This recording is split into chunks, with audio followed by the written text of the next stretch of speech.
Hello, I'm the Irish Guy, and yes, this is my Premier League prediction series, where I go head-to-head with different YouTubers each week. And last week was a battle for the ages, where I went up against Alfie, and the forfeit he gave me, in case he topped the leaderboard in May, was to run the length of Africa. Yeah, joke about football hipsters enough, and eventually their king is gonna want to get me mugged in Mali. I got 33 points. Alfie got 56. He got 2 results bang on right. If Jordan Ayew had not banged one into Southampton's net in the 98th minute, then he would have got 3 correct score lines and would be breathing down Anfield Agenda's neck at the top. But no, instead, Alfie is not close enough to sniff his earwax, but he has plumped himself into second. Phew! I was worried that monkeys were going to use my skull as a teapot. But today, I am welcoming onto the channel HITC Sport. Sorry, no, that's the wrong clip. No, HITC Football, actually, is back. Hello, the Irish Guys YouTube channel. How are we all doing, people? I hope you're very, very well. My name is Jack Durkin, and I've been asked to come and give you my Premier League predictions for game week number 9.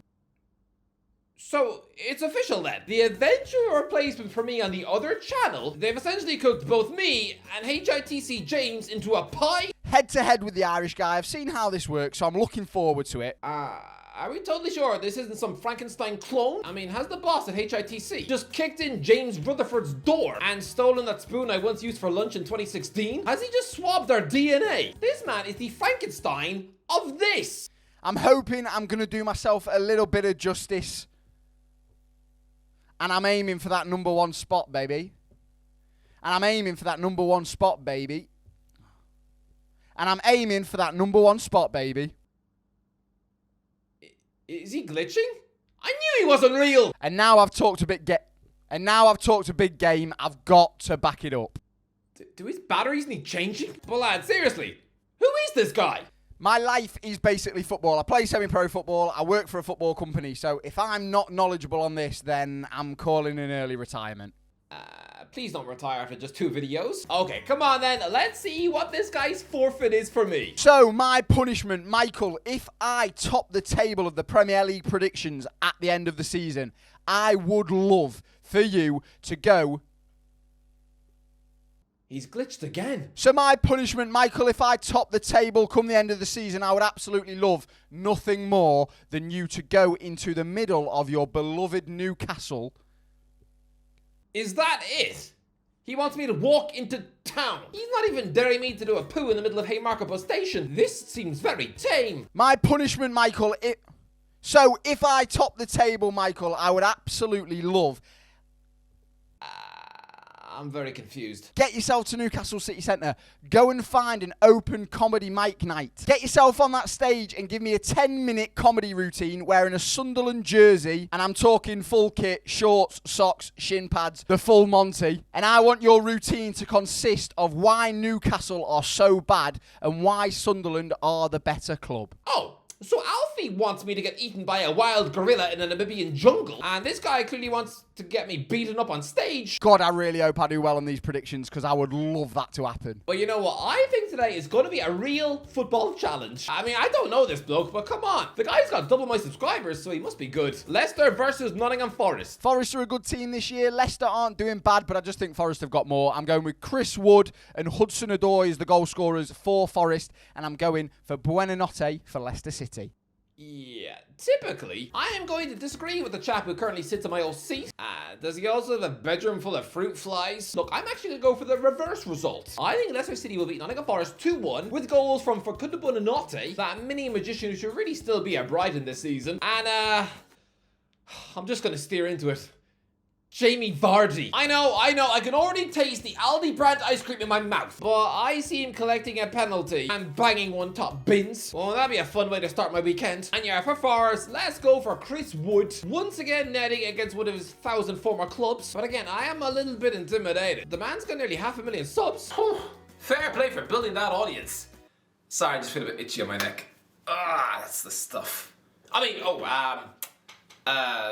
back into the video. Aston Villa versus Bournemouth. The second game, Aston Villa versus Bournemouth. I think Villa are going to beat the Cherries 2-1. I'm going with goal scorers for Morgan Rogers. Everyone loves Morgan Rogers. I think nearly every single person I've invited under Premier League predictions has predicted this guy to score. I'm going to give a goal to Morgan Rogers. Morgan Rogers. Rogers to score. He's been amazing. Very impressed with him when he played against the Arsenal a few weeks ago. I don't get it. Is his mum a witch who's put a spell on the English population? Do people realise this man has only scored 15 league goals in his life? This is a fellow who scored 1 league goal each for Bournemouth and Blackpool. He netted just 2 for Middlesbrough. He is not some freakish goal machine. And he also has 0 England caps. When Jermaine Jenas was his age, a former Villa sponge, he had 14. English football fans this season are addicted to Morgan Rogers, as if his fingers are made of Jaffa cakes. John Duran off the bench, super sub himself. And then I'm going with Semenyo as the goal scorer for Bournemouth. Right, I actually think that Bournemouth will leave Villa Park with a result, because Villa have shown this season that they wobble immediately after a draining Champions League night. After Villa's opening Champions League night, they had to come from behind to score ridiculously late goals to beat Wolves. And after that exhilarating, exhausting victory over Bayern Munich, they settled for a sludgefest 0-0 draw at home to Manchester United, a team who can't even win in Turkey these days. So yeah, with the Cherries riding high after beating Arsenal, then yeah, I reckon they'll take the lead through a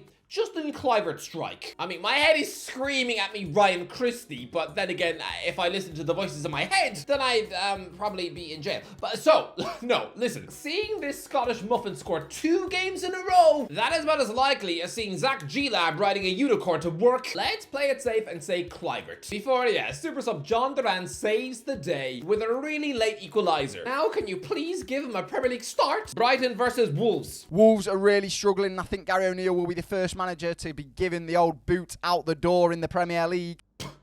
To HITC, just employ blokes who hate O'Neill. So in honour of speeding that process up, I'm going with Brighton 2-0. Jorginho Ruter as 1 goal scorer, because I am a massive Leeds fan and that man is a serious footballer. Oh, shock, he's a Leeds fan? Oh, really? I'd have never guessed. I would have thought Werder Bremen. And then Evan... No, come on, say it. Yes, back yourself, please. Come on, the guy hasn't scored in a year. And then Evan Ferguson as the other goal scorer. Get in! We are probably the only 2 people on planet Earth who are both backing Fergie to score. But yeah, I'll go with a 3-1 Brighton win. Goals from Ferguson, Ferdi Kadioglu and Karo Matoma versus 1 solo strike from Jurgen Strand Larsen. And yeah, surely O'Neill has to get the chop after this. Surely. It's arguably the worst run in Premier League history. I mean, has nobody realised that in managerial circles, I would have this guy on par with Jamie Redknapp. Seeing him in charge of our Premier League team is like seeing Anton Deck riding Santa's sleigh. Please let Deck drive, or the reindeers will be ploughed into the side of a cliff. Man City versus Southampton. This could be an absolute spanking for the Saints. I really hope it is, because I've got Haaland in my fantasy and I'm probably going to triple captain him this week. So my goal scorers are going to be John Stones. He's scored in the last 2. I think he'll carry on the run. Momentum is a wonderful thing in football. I'm going with Phil Foden. Might not start, come off the bench, bag a goal. Thanks for coming. And there's 3 more goals to account for, so I'm going to give them all to Erling Haaland. I'm really hoping you deliver, Erling. Right, so he's going for a 5-0 Man City win. I'll go one better. 6-0. 2 from Haaland and 1 each from Mateo Kovacic, Ilkay Gundogan, Phil Foden and Matthias Nunes. As Russell Martin is going to get absolutely obliterated by Pep. Everton versus Fulham. I'm going with a Desmond. Desmond 2-2. Why are we just naming priests? The Vicar of Dibley. What are we doing here? Goal scorers for Everton are Ndiaye. Now he just sounds like he's reading Tommy Fury's hate mail. Oh, how could you cheat on Molly May? The goal scorers for Everton, I'm going as Ndiaye, whatever you want to call him, the bloke off Rising Ballers. And then I've got a bit more specific on the second goal. I'm going with a Dwight McNeil corner straight onto slabhead James Tarkowski. But last week, Alfie predicted James Tarkowski to score. Everyone in this company has been programmed into thinking that they can accurately predict when this ex-Burnley centre-back is going to score his annual goal. No, because a Tarkowski goal is a once-in-a-year event. And yet these co-workers think they're going to be the ones to predict the rare occasion when he's going to score. To be fair, this guy actually has his own channel as well. Jack Durkin is his name. Go check him out. Let's make a deal, Jack. I promise you, if Tarkowski scores this weekend, then I will eat 1,000 gummy bears in one sitting. Pretty sure by the end of the evening, I would look like the Penguin. The 2 goals for Fulham, I'm going for Raul Jimenez and Reece Nelson to come off the bench and bag a goal. Look, Everton versus Fulham looks like it should be a boring match. Most people will probably plump for a 0-0 draw, but I'm going to go for a 3-3. I don't know why, but I just think this will explode into goals. Strikes from Dwight McNeil, Jack Harrison, Raul Jimenez with 2, Harry Wilson, and a last-minute scrambled equaliser from Beto. What a plot twist. Chelsea versus Newcastle. Chelsea versus Newcastle. I think Chelsea are surprisingly good this year. They've hit the ground running. They look really strong. And Newcastle are really struggling. They're not great. And I would love it. I would love it if Chelsea beat your boys, Michael. Why does he hate me so much? So I'm going 3-1 Chelsea. Cole Palmer to score. Nicholas Jackson to bag 2. And Anthony Gordon. To get a consolation. Who's he whispering to? The ghost in the corner of his room? And Anthony Gordon to get a consolation goal. You know what? I'm going to go for the same score. I think this will be a 3-1 Chelsea win. They look good going forward this season, and the Magpies are in a bit of a slump. Newcastle have not won at this ground since Papi Cissé's wonder goal in 2012. The last time the Magpies left Stamford Bridge with a victory, Chelsea had not yet become Champions League winners. Ever.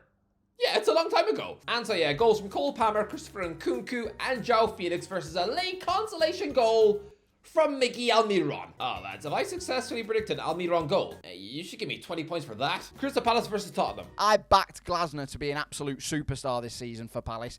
And I'll be honest, Glasner, you've been absolutely terrible, my friend. Well, it's true. It's actually kind of wild now that apparently Oliver Glasner is clinging to his job. This is someone who's linked with the Bayern Munich job in the spring after some utterly juicy rockstar spring form. Considering Steve Parish is a man who ruthlessly binned off Frank de Boer after just 5 games. Do not be shocked to see Glasner lose his job before Halloween, and with the gig probably going to Graham Potter, who no longer has any reason to keep rejecting jobs after his England dream was eaten in a Tuchel sandwich. I don't think your fortune's going to change in this game. I've got Spurs beating you 2-1. Brennan Johnson scoring, as he didn't score last week and he's been in the goals recently. Solanke to bag a goal as well, and then Eddie Nketiah will be the goal scorer for Crystal Palace. Palace are in free fall, and they're coming up against a Spurs side who have beaten them in the last 5 meetings. Palace have only actually beaten Tottenham once in the Premier League since January 2015. So yes, 5-2 Spurs win. Goals from John Mateta, Ebereki Eze, James Maddison, Son Heung-min, Richarlison, Imes Bissouma, and you know what? After a week of being billed as a mini Neymar, then sure, a first Premier League goal for 17-year-old Mikey Moore. And cue the absolute media hype trains. It's crazy. Spurs have literally stolen Archie Gray from this man's beloved Leeds. An 18-year-old has been billed as a generous little baller in the media. I'm convinced if he had stayed at Ellen Road, this man would have Gray's shirt on the wall. But instead, he's got someone whose name sounds like a sneeze. West Ham versus Man United. As a Leeds fan, I love seeing the downfall of Man United. This is brilliant. Eric Ten Hag, stay there as long as you want, my big bald friend. 2-2. Jared Bowen and the ex-Leeds player once again, Crescencio Somerville, doing a job. Sorry, not sorry for any Man United fans watching. And the United goal scorers I'm going for are Rasmus Højlund and Bruno Fernandes. Fernandes is absolutely due a goal, so why not this weekend? Look, Manchester United are not having a good season, but they are lucky that they did not lose out of Fenerbahce otherwise. Jose Mourinho would have been gloriously unbearable. But look, West Ham are experiencing a horrible season too. Julian Lopetegui looks like he's inching towards an early sack, so I'm actually going to go for a comprehensive 3-1 Man United win. Goals from Marcus Rashford, Rasmus Højlund, and a long-range screamer from Christian Eriksen versus a Lucas Paqueta penalty. Arsenal versus Liverpool. I'd love to be wrong, but I think Arsenal will be so cagey because they can't afford to drop points. I think Liverpool will just try and get them on the counter-attack, and I can't see Liverpool not continuing to win. 1-0 to Liverpool, Mohamed Salah, probably a penalty, something like that. Wow, okay, so he's going for a snooze fest. I'm going to go for the opposite of that, a nutty 4-4 draw. Well, don't look at me like that. If you know your Premier League football heritage, then you know this is not inside the realms of possibility for this fixture. Inside the last 20 years, in all competitions, there's always been an avalanche of goals between Arsenal and Liverpool. This wouldn't even be the first 4-4. The game of the season, a bit like how a year ago, the game of last season was 4-4 between Chelsea and Man City. There will be goals from Gabriel Martinelli, Bukayo Saka, 2 from Mo Salah, Kai Havertz, Darwin Núñez, Alexis McAllister, and then, dramatically, just like a year ago, when Palmer scored a last-minute equaliser against his former club, then yeah, just wait for a dramatic 97th minute equaliser from Raheem Sterling in what is going to be one of the most epic Premier League moments of all time. Just you watch. Nearly 10 years after ruining his Liverpool reputation forever, just you watch. This moment is going to be cold. So there you have it. That was the Premier... Oh, wait, no, we forgot. You're probably wondering where the Brentford-Ipswich game is.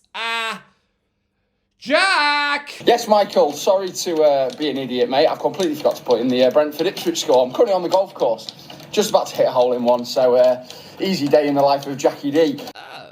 looks like a nice day for golf. Even the clouds are trolling the Leeds fans, as even they're now grey. Brentford, Ipswich. I'm going to go 3-1 Brentford. I'm going to go Brian Mbuemo to score 2 goals. The man that if he had tattoos and a sick fade would be classed as one of the best wingers in the world, but because he's bald, he isn't at all. I'm going to go with Damsgaard to bag a goal as well, and then I'm going with Liam Delap to score for Ipswich. Sorry again, mate. Enjoy the rest of the video. Look, I think the Bees will comfortably win 4-0. Goals from Brian Mbemo, Fabio Carvalho, Christian Norgard, and big old Nathan Collins. Sorry, Ipswich. So that was me versus the guy who nicked me job. Didn't nick it.